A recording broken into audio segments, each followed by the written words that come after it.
Hey guys, what is up? Welcome back to another video. In this video, I'm going to be going over how to replace the factory DCC board in this Atlas Master GP38-2. The reason that I want to replace this board is because it's a fairly old board and the motor control is really lacking.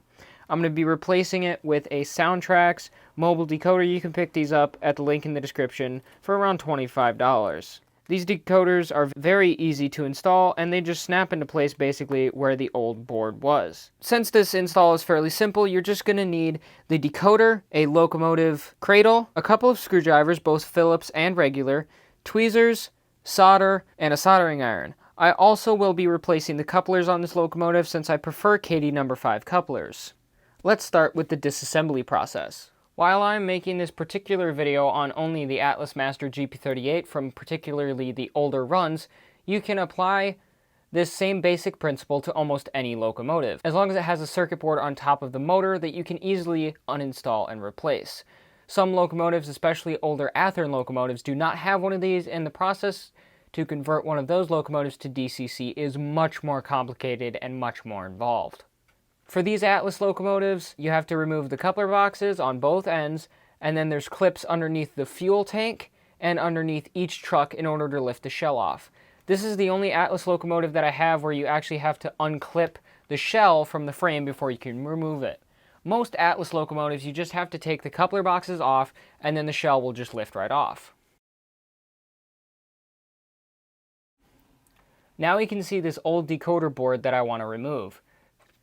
So to start removing this decoder, I need to take this front weight section out so that we can get to the front clips. There's just one screw on this side right here that you take off in order to remove this entire weight.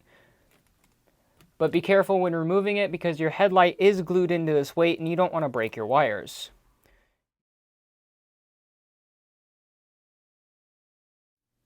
Now we can see the whole decoder.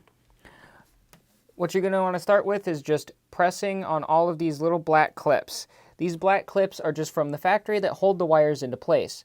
I'm not going to keep track of these because these tend to break and cause the wires to come out of the sockets and break connection with the track or motor. So I'm going to take these out and then replace them with solder on the new board. To remove them, you can just press on them and they'll pop right off.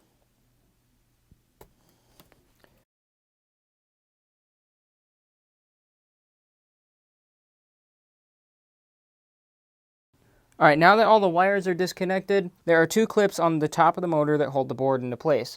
This clip here and this clip here. Just press in on one of them and then lift the board up. And then the board will come out completely. Now this board is out and I'm just going to throw it away because I have no use for it. Now you can see that all the wires are completely disconnected and we're ready to put in the new decoder. Now to start off, I'm just going to take this board, make sure you orientate it correctly.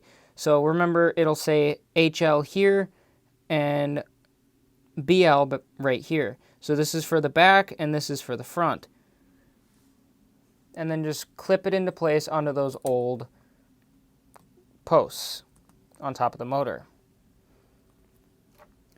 Sometimes it's a little difficult to get the clips to seat right, so you can use your tweezers, pull the clip back until it decides to seat properly.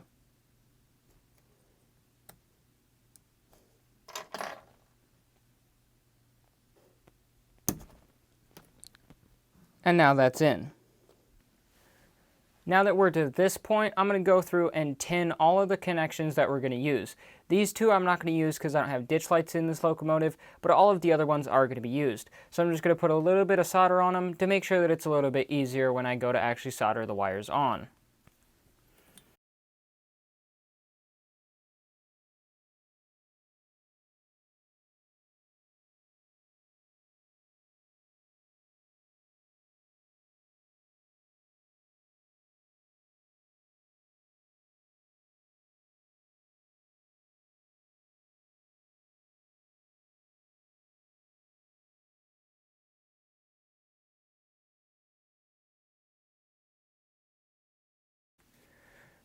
Now I can go through and start soldering all the wires back together.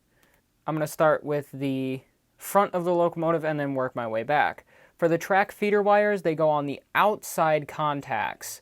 And the wires run up from this side, go to this side, and the wires running up from this side go to this side. Pretty self-explanatory. But before I do that, I'm going to put this weight back in just to make sure that I don't solder things in a manner that I can't get this back in easily.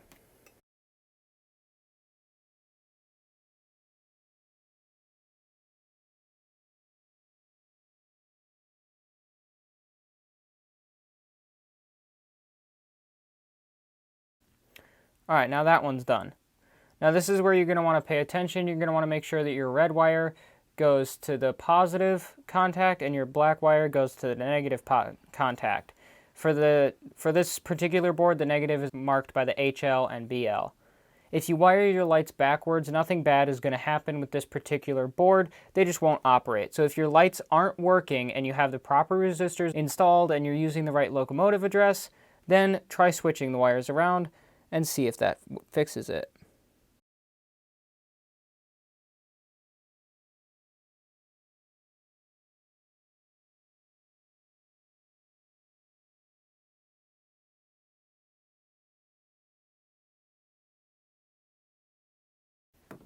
Alright, now the front's done, and I'm going to repeat the same process for the rear.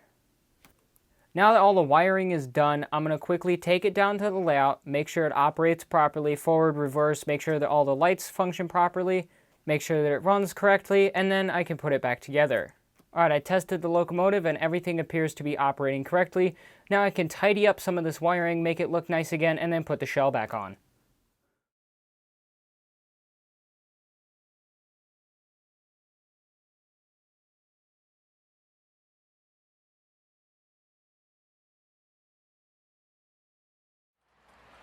After I did this conversion, both of my GP38s ran a lot better. They performed much better at slow speed, and the back EMF seemed to work much better so that the locomotives didn't just fly down hills and crawl up hills.